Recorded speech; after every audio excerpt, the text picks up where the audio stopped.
Let us spill this already spilled juice and go into some entertainment news. Now, this might not be interesting for you, but I found it interesting, right? So, Ujabulani McDonald posted, I like him, I follow him.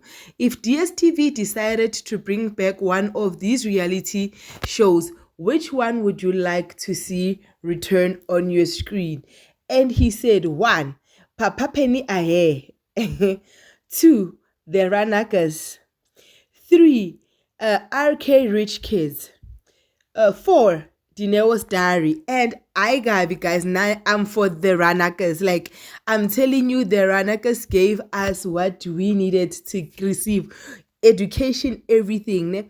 But can we also say, Uguti, they brought us the true reflection of family dynamics and true family drama. So if there's one thing that about reality TV that I would want to come back, definitely the Ranakas. Which one do you choose among these ones?